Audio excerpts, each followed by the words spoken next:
오늘 16장에는 이제 세 명의 중요한 인물이 나와요. 우리가 읽지 않았지만 1절부터 4절까지 누가 나오면 시바가 나옵니다. 시바. 무비보셋의 종이죠. 무비보셋은 요나단의 아들이죠. 두 발이 다 절뚝이는 무비보셋의 종인데, 이제 지금 오늘 16장은 이제 다윗이 어떻게 된 거예요? 자기의 모든 가족들과 신하들을, 그리고 또 다윗을 돕는 그 친위대, 처음부터 다윗이 사울을 피해서 도망갔을 때부터 같이 했던 600명의 그 부하들과 함께 압살롬의 반역을 피해서 어떻게 했어요? 울면서 감람산으로 도망해서 어디로 가죠? 광야로 가는. 그 앞에 15장 23절에 보면은 우리가 말씀이 나오면 15장 23절에 보면 아주 적나라하게 얘기하고 있죠. 온 땅 사람이 큰 소리로 울며 모든 백성이 앞서 건너가며 왕도 기드론 시내를 건너간 모든 백성이 광야길로 향하니라. 이제 예루살렘에서 도망가서 광야로 도망가요. 광야. 우리가 광야 봤죠? 그 예루살렘 꼭대기 거기서 광야를 보니까 참 광야가 신비해요. 험합니다. 낮인데도 좀 햇빛이 있는데도 험한 걸로 도망가는 거예요. 거기 동안 어디로 가는지 알 수도 없어요. 광야길로 도망갑니다. 30절에 또 15장 30절에 보시면 다윗이 감람산 길로 올라갈 때 이제 감람산으로 올라가지고 예루살렘 북쪽으로 감람산으로 해가지고 올라갈 때 그의 머리를 머리를 가리고 맨발로 울며 가고 그와 함께 가는 모든 백성도 각각 자기의 머리를 가리고 울며 올라가니라. 참 비참한 상황입니다. 자기의 목숨이 경각에 달려 있어요. 빨리 도망가야 돼요, 빨리. 그래서 다윗 관계 모든 그 가족들, 처들과 자녀들, 손주들, 그리고 다윗과 처음부터 함께했던 그 친위대, 특별히 다윗이 600명의 용사죠. 함께 이제 도망을 가는 겁니다. 이때 이제 일어나는 사건이 바로 시바가 등장하고, 그 다음에 또 하나 오늘 우리가 봤던 시므이, 이 다윗을 저주하는 시므이가, 그리고 또 이스라엘의 가장 제갈공명을 하는 누구죠? 갑자기 이름이 잊어버렸네. 아히도벨. 이 세 사람이 이제 여기 나와요. 16장에 이 사람을 생각하면서 한번 생각해 보려고 합니다.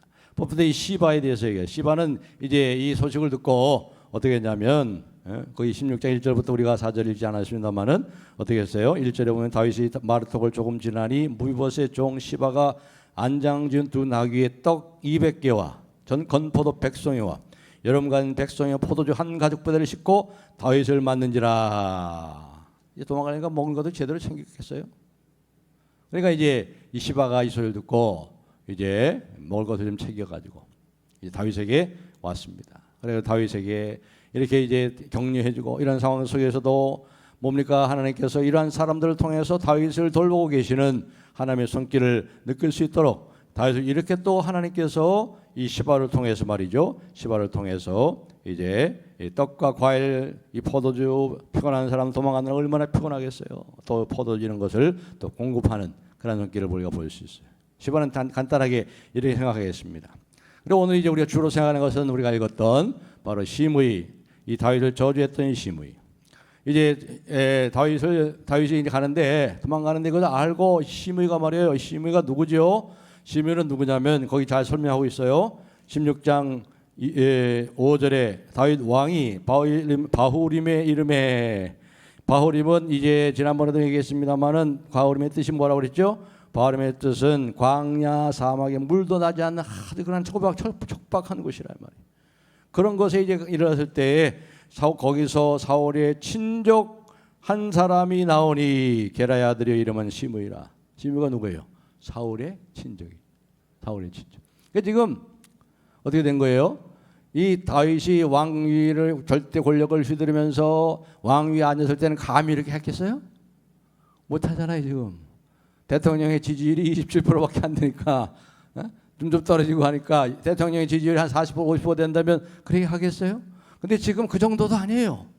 다윗이 하루아침에 반역자에게 쿠데타가 일으켜서 도망가는 신세가 됐으니 엿대다 해가지고 기회를 보고 있다가 바로 이 사울의 친족 중 시므이라는 게라의 아들 시므이가 나와가지고 그 행렬을 향해서, 다윗을 향해서 돌을 던지고 저주를 퍼붓고 있는 거예요. 무슨 욕인지 쉽게 상상하겠죠. 거기 성경에도 그렇게 나왔습니다. 꺼져라, 이 쓸모없는 늙은이야, 이 살인마, 더러운 살인마야 하면서 돌을 던지면서 가진 욕설을 다 퍼붓는데, 저주 욕설을. 사실 돌보다도 그 욕설이 더 상처가 됐을 것입니다, 이 다윗에게. 그러니까 그 얘기를 듣고 충성스러운 부하의 한 사람인 아비새가 나서서, 왕이시여, 어떻게 저놈이 저렇게 할 수 있겠습니까? 제가 가서 좀 목을 베어 오겠습니다. 당장 목을 베어 올 테니까 허락해 주십시오. 그렇게 할 수 있어요? 지금 있어요. 그런데 다윗은 제지했습니다. 오늘 뭐라고 그랬어요? 오히려 시므이가 옳다. 그는 지금 사실을 말하고 있다. 그는 지금 내게 저주를 하고 했지만 하나님께서 그로 하여금 나를 저주하라고 하는 거야. 10절 12절에 보시면, 수레의 아들들아, 내가 너희와 무슨 상관이 있느냐? 저가 저주하는 것은 여호와께서 저에게 다윗을 저주하라 하심이니 내가 어찌 그리하였느냐 할 자가 누구겠느냐? 12절, 혹시 여호와께서 나의 원통함을 감찰하시리니 오늘날 그 저주를 까닭에 손으로 내게 갚아주시리라. 이 다윗이 이렇게 변화됐어요. 우리가 앞에 살펴봤죠. 앞에 살펴봤는데 적어도 7년 내지 8년 동안 다윗의 생각 속에 하나님이 없었어요. 하나님이 변명으로 쫓겨났어. 다윗의 왕좌에 누가 앉아 있어요? 자기가 앉았어, 자기가. 그래서 우리가 15장, 14장, 15장 살펴봤지만 14장, 15장에 보면 한 번도 다윗이 하나님을 찬양하고 하나님께 기도하고 하나님께 엎드렸다, 하나님께 도움을 구했다, 그게 나오지 않습니다. 자, 한번 찾아보세요. 이게 몇 년이냐면은, 자, 13장 23절 한번 보겠습니다. 13장 23절. 13장 23절 한번 다 같이 읽어볼까요? 13장 23절. 시작. 만 2년 후에 에브라임 곁 바하하솔에서 압살롬이 양털을 깎는 일이 있음에 압살롬이 왕의 모든 아들들을 청하고. 자, 바로 2년 후에요. 그 다음에 또 보세요. 39절 한번 보겠습니다. 39절, 13장 39절. 다 같이 시작.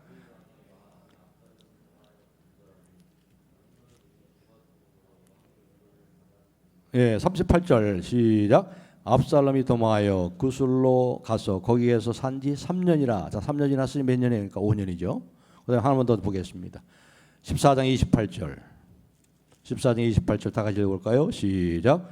압살롬이 2년 동안 예루살렘에 있을 때 왕의 얼굴을 보지 못하였으면 2년이가 채워선 7년 동안. 여기 보면 한 번도 7년 동안, 7년이 완전 숫자예요. 완전 숫자. 이제 7년 동안 완전한 날에, 거기가 거의 모든 날에 이 다윗의 다윗다움을 한 번도 찾아볼 수 없었어요.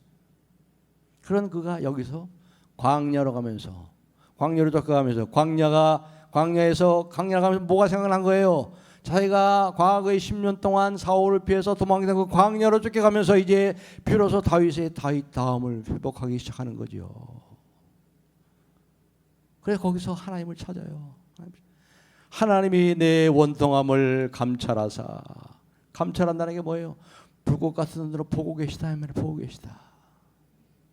그 의도까지 왜 이렇게 됐는지 사람의 마음을 꿰뚫고 보시는 하나님께서 불꽃 같은 눈으로 보고 계시리니 오늘날 그 저주 까닭에 손으로 내게 갚아주시리라. 비로소 이렇게 다윗의 다윗다움을 회복하고 하나님 앞에 엎드려 기도하고 하나님 앞에 겸손해지는 모습을 여기서 찾아보는 거예요. 밑바닥까지 내려갈 대로 내려갔어요. 그리고 지금은 시므이가 와서 이제 걷어찹니다. 그러나 거기에 맞서서 대항하지 않습니다. 이것도 주께서 시키신 일이겠지. 마음은 쓰리고 아프겠지만 주님께서 지금 다스리고 계심을 알고 주님께서 말씀하신 그를 다양한 나에게 말씀하는 것이 아닌지를 누가 알겠느냐. 그 반대로 지금 시므이는 어때요? 시므이는 이 세상 사람들 일반적인 모습이에요. 뭐로 불타고 있어요? 복수심. 대부분의 영화들이 복수심으로 복수하는 그런 영화들이 많죠. 복수하는 영화들이 많아요. 어떤 그 사람이 자기에게 잘못한 사람이 회개하고 그리고 그 사람과 화해하고 그 사람이 회복되는 것에 별로 관심이 없습니다.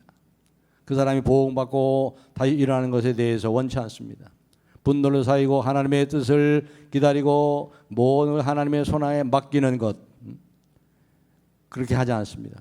그렇게 대신에 화를 내고 자기 연면이나 또한 복수심에 사로잡혀 있는 사람 너무나 많이 봅니다.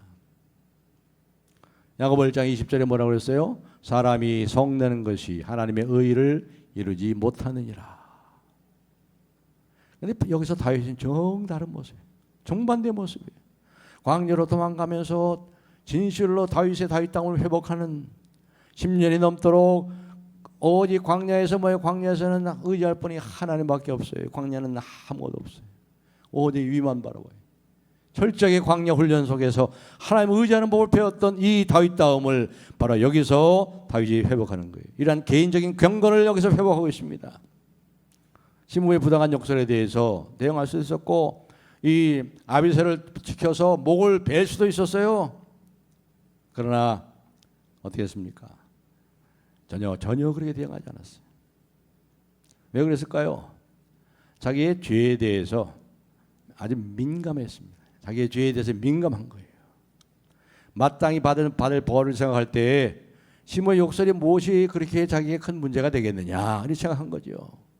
다시 말해서 다윗은 시므의 욕소리를 통해서 다른 소리를 듣고 있는 거예요. 다른 소리. 영의 귀가 열린 거예요. 육의 귀에는 저주 소리밖에 안 들려. 여러분의 육의 귀에서는요 저주 소리밖에 안 들려요. 근데 영의 귀를 두고 잘 들어보세요. 다른 소리가 들려요. 다른 소리가. 하나님이 그에게 죄를 일깨워주고 다윗 땅을 회복할 수 있는 기회를 주시는 하나님의 음성을, 하나님께서 저를 통하여 나를 저주하는 것이니 여호와께서 또 명하는 것이니, 이런 우리 영의 눈이, 영의 귀가 열렸으면 참 좋겠어요. 우리 육의 귀만 열리는 것이 아니라 영의 귀가 열려서 저주의 소리, 나를 비난하는 소리, 비판하는 소리, 이 소리만 듣는 것이 아니라 거기서 영의 소리, 하나님의 소리, 그걸 통해서 나를 깨우치시고 나의 잘못됨과 나의 교만과 나의 게으름과 나의 모든 잘못들을 생각나게 하고 깨우는 다른 소리를 듣는 이 영의 귀가 지금 다윗이 열린 거예요. 그래서 우리가 적어도 이러한 사실 우리에게 두 가지를 우리에게 교훈해 주지요. 첫째는 우리가 부당한 일을 당할 때 그렇게 나쁘지 않은 거예요.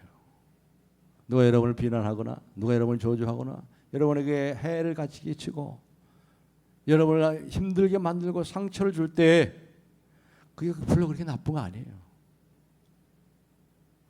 그것은 우리를 축복의 길로 인도하는 하나님의 방법일 수 있습니다. 그래서 시편 119편 67절에 뭐라고 그랬어요? 내가 고난 당하기 전에는 그릇 행하였으나 이제는 내가 주의 말씀을 지키나이다.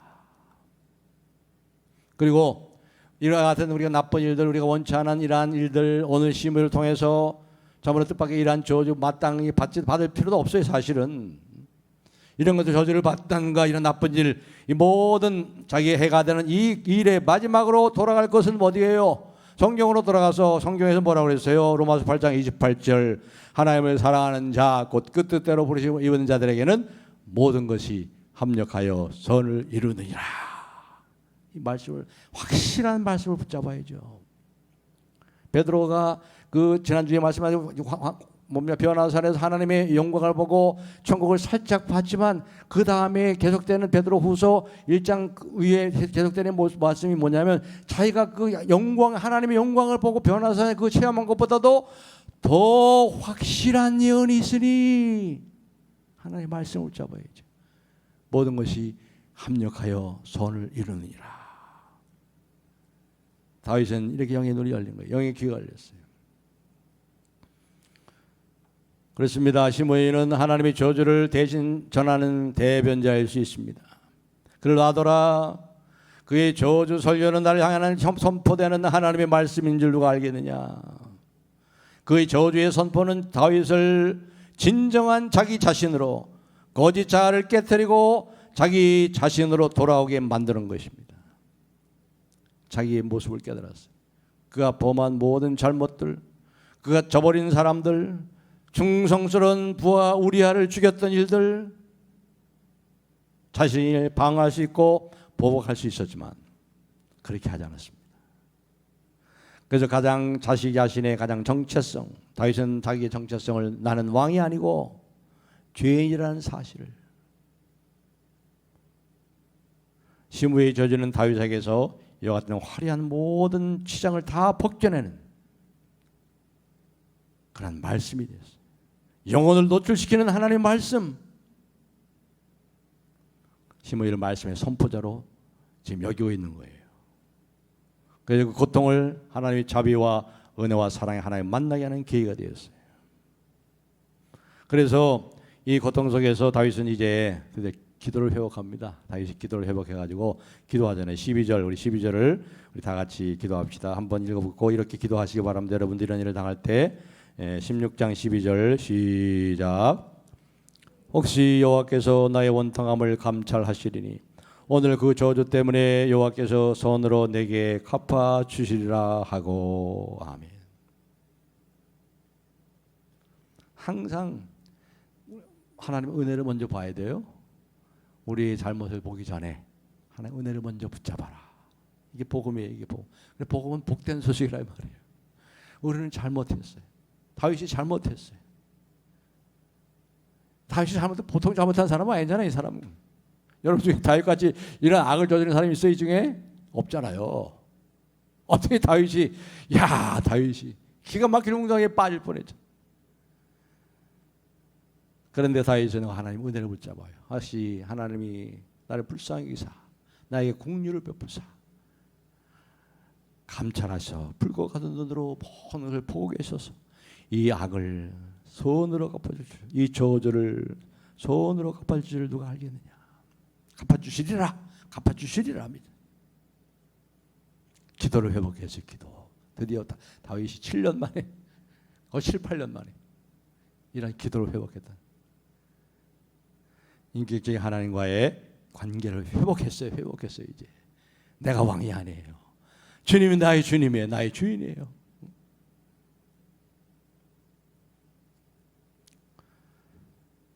그렇습니다. 우리도 이러한 일을 당할 때, 또 이런 어려운 상황을 당했을 때 내가 하나님의 보호를 받고 있다고 생각할지라도 그러나 분명한 것은 분명히 하나 있어요. 하나의 음성을 들으세요. 여호와께서 내 원통함을 감찰하시니, 이 원통함을 감찰하신 하나님께서 지금 오늘 나의 이 모든 악을 손으로 갚으시라는, 복수할 기회가 있었지만 그 기회와 고난을 다 포기하고 하나님께서 뭐예요? 악을 손으로 바꾸시는 하나님에 대한 이 믿음이에요. 손을 앞으로 악을 손으로 갚으시는 하나님에 대한 신뢰와 믿음. 이거 없으면 우리가 끝까지 인내를 못해요. 끝까지 견디는 자는 복을 얻는 거예요. 왜 우리가 견뎌요? 왜 끝까지 한 길을 갈 수 있어요? 하나님에 대한 신뢰. 하나님은 모든 악을 손으로 바꾸신다. 이 십자가 증거하잖아요. 십자가는 악이에요, 사실. 어떻게 그 하나님의 아들을 십자가에 죽여? 근데 십자가를 통해서 뭐예요? 모든 악이 손으로 바꿔졌잖아요. 우리의 죄 용서받고 하나님의 품으로 우리가 돌아오고 하나님의 자녀가 되고 하나님의 나라가 열렸잖아요.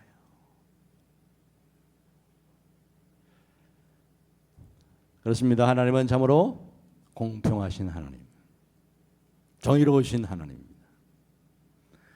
악한 것을 손으로 바꾸시는 하나님의 능력을, 신뢰하고 믿으셔야 돼요.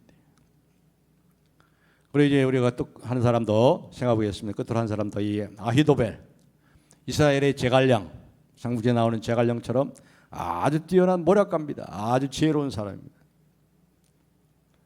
사실 이 아히도벨은 악당이 아니에요. 아주 지혜로운 자예요. 얼마나 이 아히도벨이 지혜로웠습니까? 보통 지혜로운 게 아닙니다. 여기 보세요. 16장 23절 한번 읽어보겠습니다. 16장 23절 아이도벨에서 성경의 저자가 뭐라고 얘기하는가. 시작. 그때 아이도벨이 베푸는 계략은 사람이 하나님께 물어서 받은 말씀과 같은 것이라. 아이도벨의 모든 계략은 다윗에게나 압살롬에게나 그와 같이 여겨졌더라. 하나님으로부터 받아서 물어가지고 하나님으로부터 받은 것으로 다윗도 그렇고 이 압살롬도 그렇게 여길 정도로, 그리고 모든 이스라엘 백성이 그렇게 여길 정도로 이 아이도벨은 뛰어난 지력가고 모략가고 지혜로운 사람이었어요. 그러니까 그는 나쁜 사람이 아니야. 악한 사람이 아니에요. 악한 일을 한 사람이 아니에요. 아주 현명한 사람으로 판단나 있어요. 다윗도 신뢰하고 압살롬도 신뢰하고 모든 이스라엘이 다 신뢰했습니다. 신임을 받는데 조언하는 것도 다 믿음직스럽습니다. 어찌해야 될 바를 모르는 상황 속에 아이도벨에 가서 물으면, 조언을 구하면 그 일이 어떻게 해야 되는지 분명했어요. 그 일대로 다 됐어요. 그래서 모든 사람들로부터 신뢰를 받고 존경을 받는 사람이고, 압살롬도 신뢰하고 다윗도 그렇게 신뢰하고 존경했던 그러한 인물 중에 한 사람입니다. 그러니까 아이도벨을 이런 신하가 있는 게 얼마나 큰 축복이겠어요. 세상 말로 행운이죠, 행운. 이런 신하 하나 있으면 얼마나 좋겠어요. 이런 이 청와대가 아니고 오늘날 대통령실에 이런 사람 하나, 이런 얼마나 참 좋겠습니까? 그런데 여기 보세요. 그런데 이 아이도벨이 말이죠. 아이도벨이 이와 같은 상태에 있으니까 다윗도 그렇고 아이도벨도 압살롬도 그렇고 아주 신뢰하고 따르는데, 여기 보면은 이렇게 참 재미난 말씀이 하나 나와요. 우리가 놓쳐서는 안 되는 말씀이 하나 나오는데, 여기 15장 31절 한번 다 같이 한번 읽어보겠습니다. 15장 31절 시작. 어떤 사람이 다윗에게 알리되, 도망가는데요. 어떤 사람이 와서 알리는 거예요.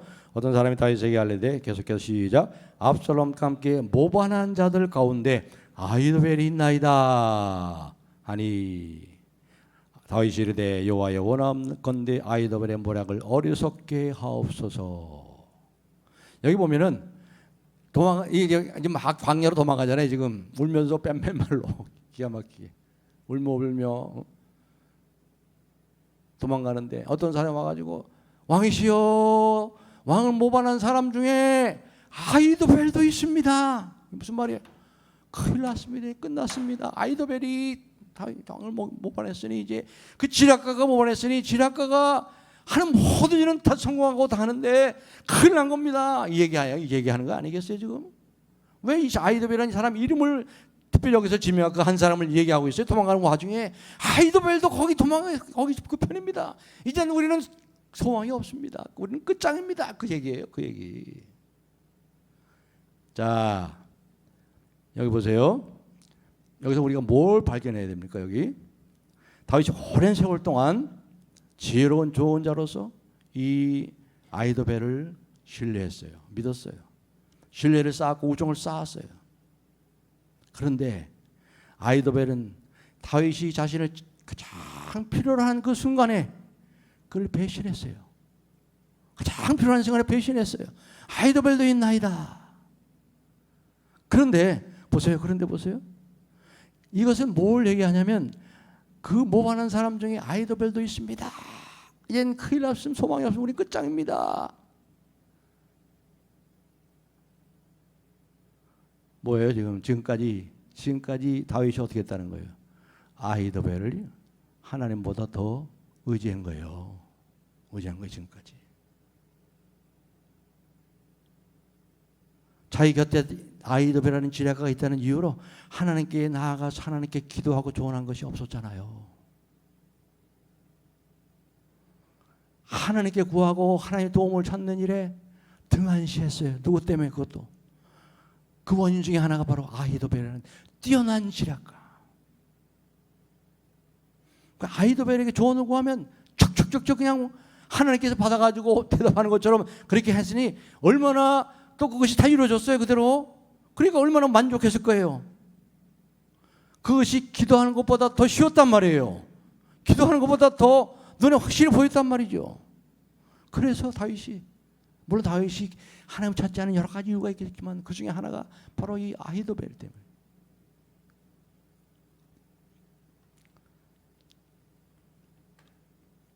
그런데 여기서 바로 다윗이 어떻게 했습니까? 아까 15장 31절 읽었듯이 다윗이 이르되 여호와여 원하옵건대 아히도벨의 모략을 어리석게 해 주시옵소서. 드디어 처음 기도하기 시작하는 거예요. 아히도벨을 의지했던 그가 하나님이 아히도벨에게 지혜를 주신 거죠. 뭐 그게 이제 깨달아지는 거예요. 우리가 성경을 보다가 읽다가 성경에 많은 귀한 인물, 위대한 인물 나오죠. 다윗 참 위대하다. 이스라엘은 다윗 최고잖아요. 다윗의 별, 다윗과 모세 얼마나 위대해. 근데 우리가 알지만 다윗과 모세가 위대한 사람이죠, 사실. 그런데 다윗과 모세 보면은 또 깊이 들어가 보면은 또 그렇잖아요. 또 인간의 인간의 깊은 곳에 있는 그러한 쓰레기 같은 것들이 드러나고 말이죠. 베드로 얼마나 위대한 사도예요. 그럼 우리가 요한복음 통해서 베드로도 살펴봤듯이 베드로도 그렇죠. 바울은 어때요? 얼마나 위대한 사도입니까? 그래 바울은 어땠었어요? 바울은 회방자요, 살인자였어요. 그러니까 우리가 너무 성경을 해서 사람에게 초점을 맞추면 안 돼요. 사람에 너무 초점을 가지고 그 사람을 높이고, 심지어 어떤 사람은 베드로한테 절을 하니까 베드로가 나는 사람이지 하나님이 아닙니다. 왜 내게 절합니까?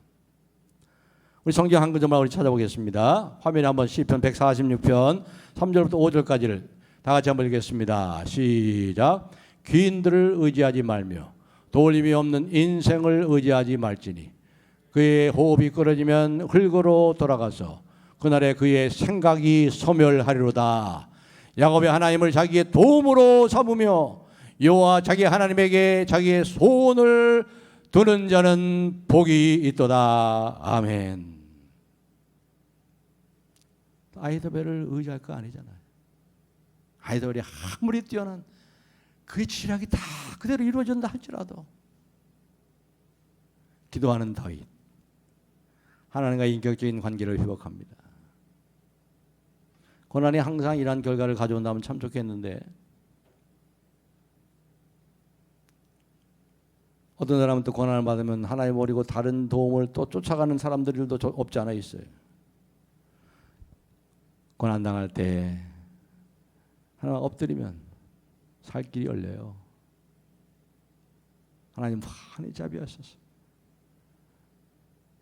환난 날에 내게 부르짖으라. 내가 너를 건지리니 내가 나를 영화롭게 하리로다.